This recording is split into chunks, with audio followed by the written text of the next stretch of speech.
A very good morning to all the students of class 12th political science. And students, we were doing the second chapter of your first book, that is a contemporary world politics, and the name of the chapter is The End of the Cold War. So you might be wondering that why I have written here US hegemony in the world politics. That is because the topic which we are going to cover today is from the third chapter, that is US hegemony in the world politics. And I had explained you in the last video that this chapter has been deleted from your syllabus, but certain topics have been merged with chapter number 2. It means this topic also of this chapter has been merged with lesson number 2, that is the end of the bipolarity. So this topic also we have to understand and read according to the lesson number 2, as lesson number 2 and this lesson number 3 were very much similar, so we can correlate the topics very well. As in the last lecture we had covered the unipolar world and the first Gulf War, so now today we are going to cover this topic, that is the 9/11 and the global war on terror. This is also one of the important topic, but it is merged with chapter number 2. Okay, I'm repeating that again and again because you might be thinking I have already informed you, but I don't want the students to get confused that we are reading the third chapter. Of course we are reading the content of the third chapter, but this content is now with chapter number 2. So the topic we will cover today is 9/11 and the global war and terror. So before we move forward and start this topic, you must know what does this title of the particular topic mean to us. As you must have heard of this 9/11 attack, okay, on America, you must have heard about it, but let's understand why they have written this 9/11, because 9/11 attack have come to be known as 9/11 because in America they have the convention to write month first. Okay, in America they have the pattern or they have the convention where they mention the month first, later on they mention the date. Although in India we would have written this date as 9 then 11 2001, this like that we would have written, but in America they have this convention where they will mention the here. No, sorry, I got just confused. I mean, in India, we will write the date first, then we'll write the month, and then we write the year. Okay, but in America, they write the month first, then they write the date.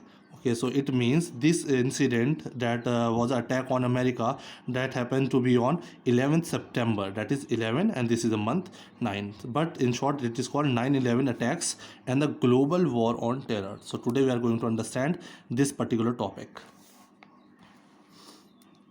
So now let's move forward with it, and I have written these notes for you, and you can easily write your notes from this particular video, and it is going to be helpful for you. Although this is all this content from your NCERT book, but these are all the important points.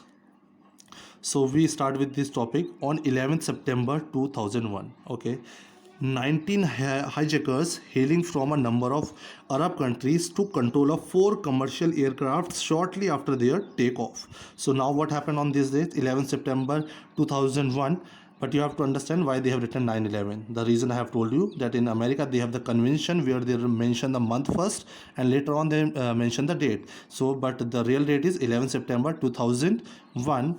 19 hijackers, okay, 19 of the hijackers, and they all belong to the number of Arab countries of the Middle East, and they took the control of the 4, you have to remember, 4 commercial aircraft shortly after their takeoff. As soon as the 4 aircraft took off, okay, the 19 hijackers divided into various groups. They hijacked these 4 planes, and these are the commercial aircrafts. Commercial aircrafts means which carries people or goods. They were not belonging to military, they were for the commercial use, that is for the passengers and for the transport of goods. So these 4 planes were hijacked by the around 19 hijackers, which were divided into various groups, and they took control of 4 aircrafts as soon as they took off. So now I hope till now the situation and the story is clear to you. I made it in this way so that you can remember. 9 hijackers, they were divided into groups, and they had hijacked 4 aeroplanes. Those were the commercial aircrafts. So this was the story.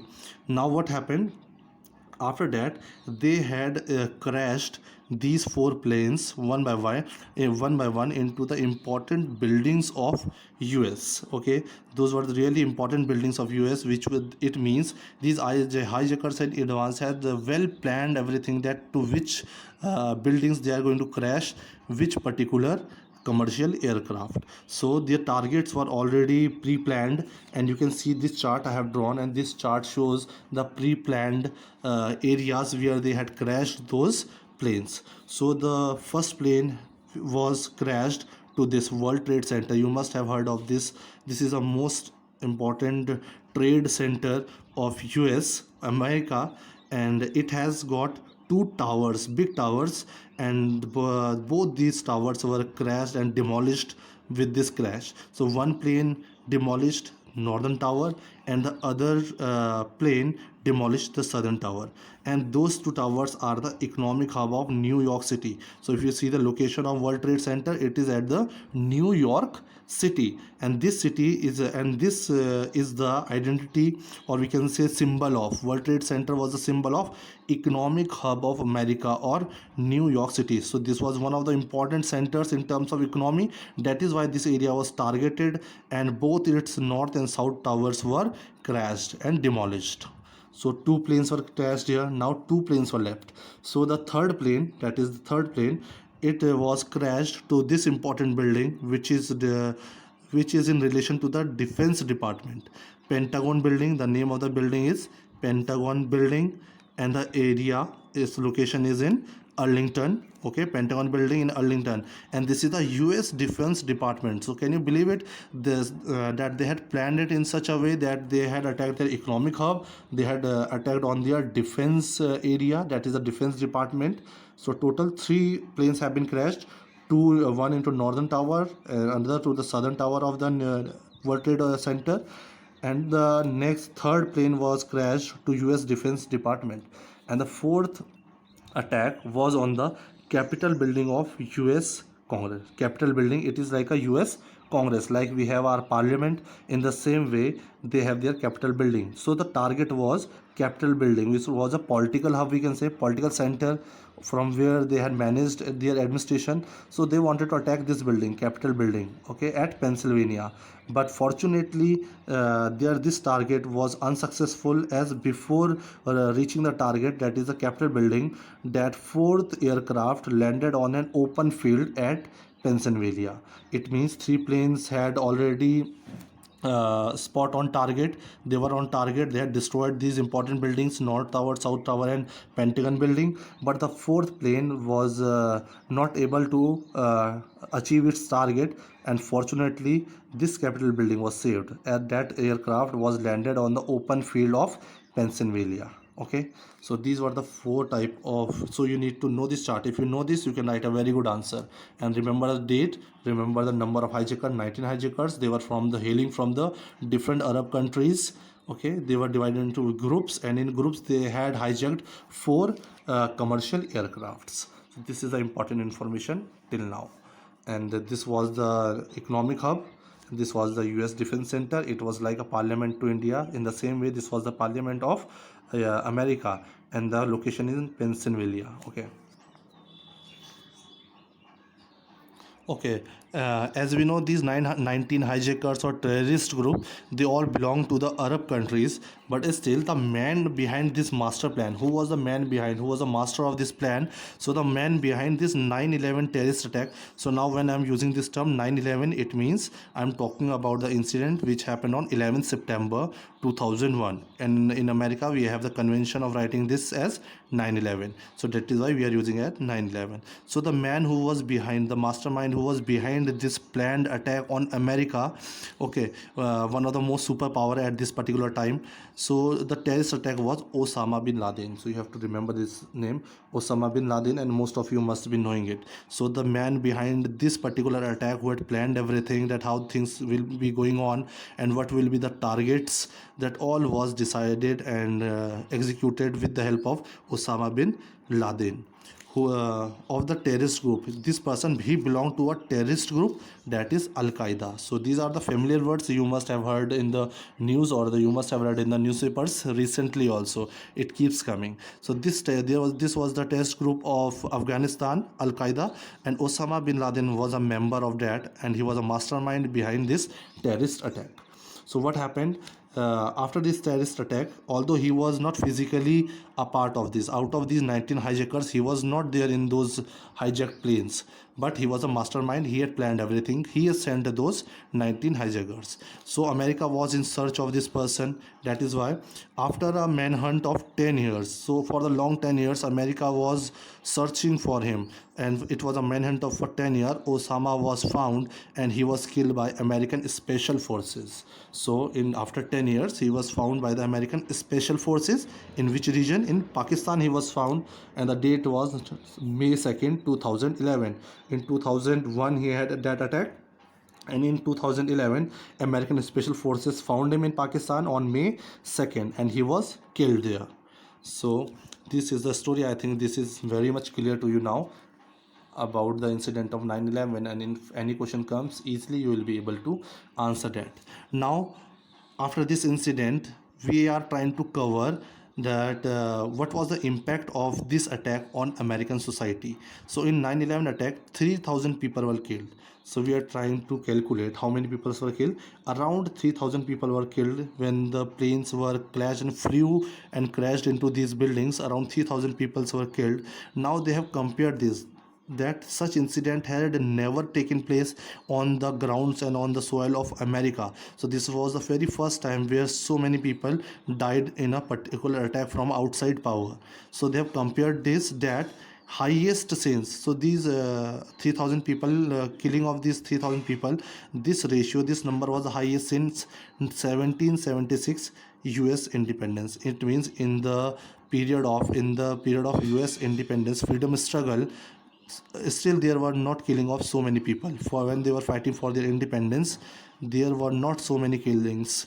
And the other incident which they are covering is British burning of Washington. So they have discussed another incident here, and about 1814. So in this incident also there was not killing of so many people. And Pearl Harbor, as I have always also discussed this, during the Second World War, when Japan had attacked on Pearl Harbor of America, in that also there was not killings of so many people. So on the American soil, this was the first time that there was a killing of so many people, and there was an attack on the American soil. Otherwise these three were the incident, but these three incidents were not so huge where people were killed. But this 9/11 attack, this was the first time. So here we have tried to compare them with the past incidents which had taken place on the soil of America. So this was the biggest event, I would say, or the attack on American soil. So as you know, we are talking about the unipolar world. So our topic is also unipolar world. Under this topic, we are trying to cover the things, and we are trying to show the hegemony and the power of US. So here, as this time around 2001, US was having its all dominance at the world level, at the world politics. So when US or the America was attacked by these hijackers, and the man behind them was Osama bin Laden, how could US sit quietly? So US responded to 9/11 attack. So we see immediately how US responded to 9/11 attack. So we'll see how it responded to this attack. In response to 9/11, George Walker Bush won the election in the US, succeeding Bill Clinton. Now you will have to understand. In response to 9/11, what happened? George Walker Bush. Okay, who was George Walker Bush? He was the son of the H.W. Bush. You can see here George W. Bush. He was of the Republican Party, and he was the son of H.W. Bush. So it means George W. Bush was the son of H.W. Bush. And who was H.W. Bush? You have seen the incident of first Gulf War, which I have discussed in the last video. First Gulf War I have discussed in the last video. You need to see that again. In that, he was the president of America when a coalition of 34 countries in which there was 6,60,000 troops, and around 70% and more than that was the troops of America. So at that, H.W. Bush was the American president.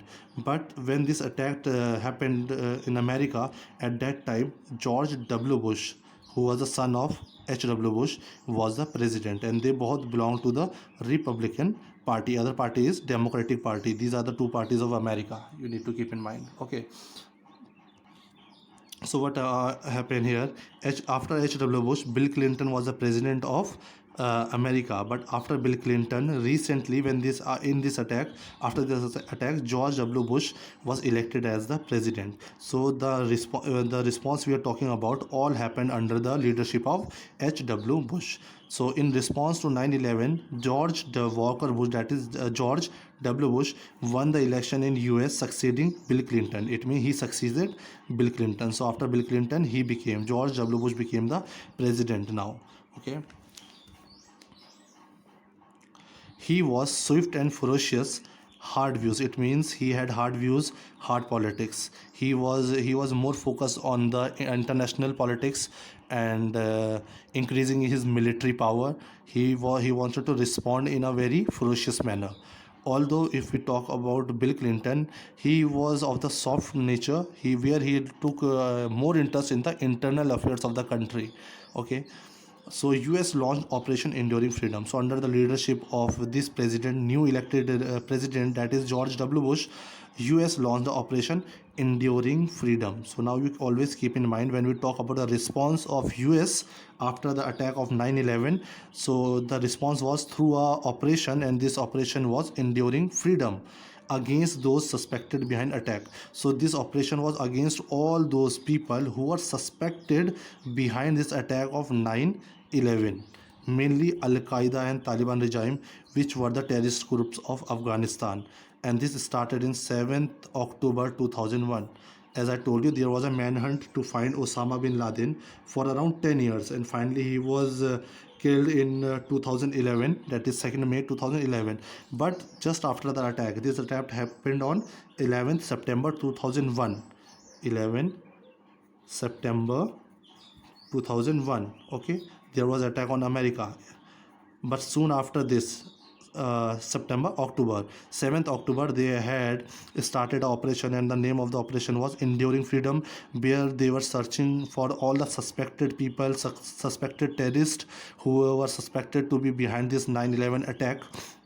Okay, they all were being searched, especially those people were from Al-Qaeda and Taliban regime, and these two are the terrorist groups of Afghanistan. So against all this, there was a freedom struggle. Operation was started and launched by George W. Bush. That was Enduring Freedom. So you must remember the name of the operation.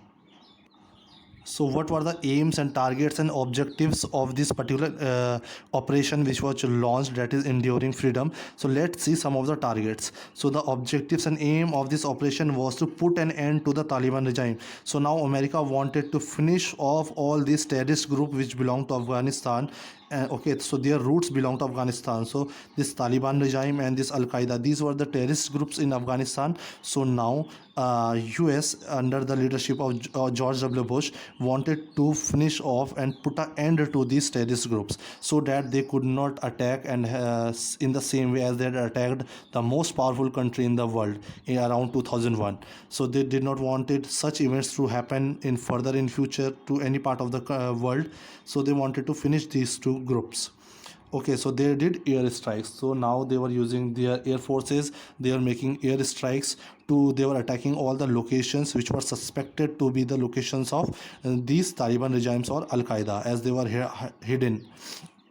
Without permission of government, US invaded all suspected terrorist targets. Now US, we are trying to study here unipolar. Why we are calling it unipolar? Because now US was attacked, but US was having so much of dominance around the world that without the permission of any country or the government of that any particular country, US was invading a particular country, attacking all the terrorist groups or suspected regions. Their aircrafts were making air strikes. So they were not requiring the permission of any country around the world, or especially the Arab countries. They were attacking the regions which were suspected to be the regions where this Taliban regime or Al Qaeda people or terrorists were hidden. So this shows their dominance and the unipolar world, or the power of US in the period of after 1991. Okay, so basically we are covering these topics because we are the topic which we had to cover is unipolar world. It means all the economic, political, social dominance was there only with US. That is why without the permission of any government, they were trying to attack and any suspected terrorist groups. So the other thing, now again we can see the power of US. Other than making the air strikes to the suspected locations of the countries, especially the Arab countries, one more thing was there. There was a secret prison. Let's see the secret prisons. US forces made arrest after the strikes. US forces also made many people arrests around the world. In the around the world, the people who were suspected and who were reachable, those people were arrested by the US forces, and they were transported and brought and detained in the prisons, in persons in secret prison. So those people, those persons who were transported, who were arrested and detained, they were kept in the secret prisons. And what were the secret prisons? Let's see. There was a particular location of this secret prison, and why we are calling it a secret prison, that also I shall be telling you. Like you can see, you have to remember the name of secret prison here: Guantanamo Bay, a US Navy base. US Navy had made a secret prison, and the place was Guantanamo Bay, and the location was Cuba. And I hope everyone knows about Cuba. In the first chapter, we had studied about Cuban Missile Crisis. In the class itself, I shown you the proper location. I had drawn it on the board also. So this is the island country very close to US coastal areas. So there was a formation of Guantanamo Bay. It was a secret prison where the people were transported who were being suspected behind this attack of 9/11, and they were kept in this secret prison. So there are a lot of 1 mark questions, you can see it from this topic. So you have to read this carefully. Now what was done after they were being arrested and kept in these jails? Now the prisoner did not enjoy the international law, the most important thing. Now see the dominance of US. The prisoners who were arrested and transported and detained to these secret prisons at Guantanamo Bay, which was a US Navy base in Cuba. So these prisoners, they did not enjoy any international law. Like we talk about the human rights, we talk about the international laws. Okay, but there were these prisoners did not enjoy, they were not entertained at the international laws or their countries. Even they were not protected by their own country nor of the US. So they were not given protection by their own country, or they were not provided the help of even US. Even the UN representatives were not allowed to meet these prisons. So can you see, United, it is an international body which who is the primary duty of UN, that peace is maintained around the world. There is no war situation. There is no uh, inhuman activities going around the world. So but the power was of US was such after this attack, where it did not allow even United Nations representatives to meet these prisoners. Especially these prisoners were not having any protection of the international law or their own country. They were treated as inhuman, and everything was done and decided and by the US Army. So this was all the response of 9/11 attack on US. So these are all the important notes, and I hope you must have understood this particular topic. You must read it from your book. Okay, in the last video I told you we have to do this topic. Okay, we will cover this, and then from here we had covered the first Gulf War. Okay, where I told you in 1990 Iraq invaded Kuwait. This thing we had covered. In the notes also I have shown you. This is a massive coalition force of 6,60,000 troops. At that time George H.W. Bush was the president, as I told you, of America. So we have done this, and after finishing that topic, this topic we don't have to cover. You don't have to study the Clinton years. Delete this topic. And then today we have done this 9/11 and the global war on terror. Read it from your book also, and it is the same thing which I have explained to you. Everything is same. I have written down all the important points.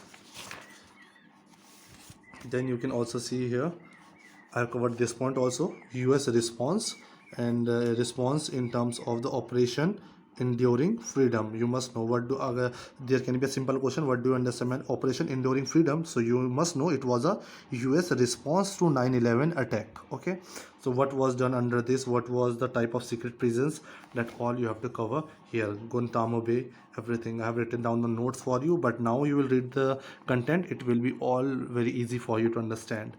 So in the next video I shall be covering this particular part, that is the Iraq invasion, because this is also a part where we will see the dominance of US. What do you understand by Iraq invasion?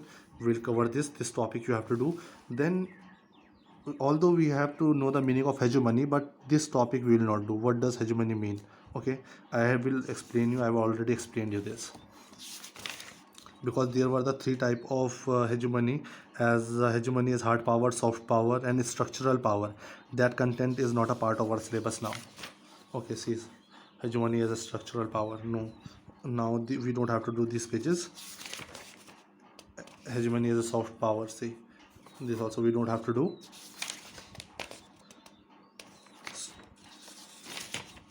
So those are the only topics which we'll cover from this chapter till here, the Iraq invasion. Okay, so take a proper reading of it, and in the Zoom class we shall be discussing these topics, and if you will be having any confusions, any queries, we'll solve it out there. But the important thing is here that you need to read the topics after seeing my lectures.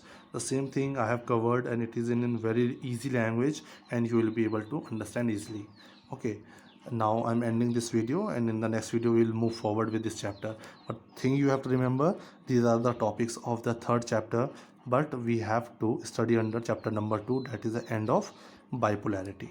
Okay, thank you, take care.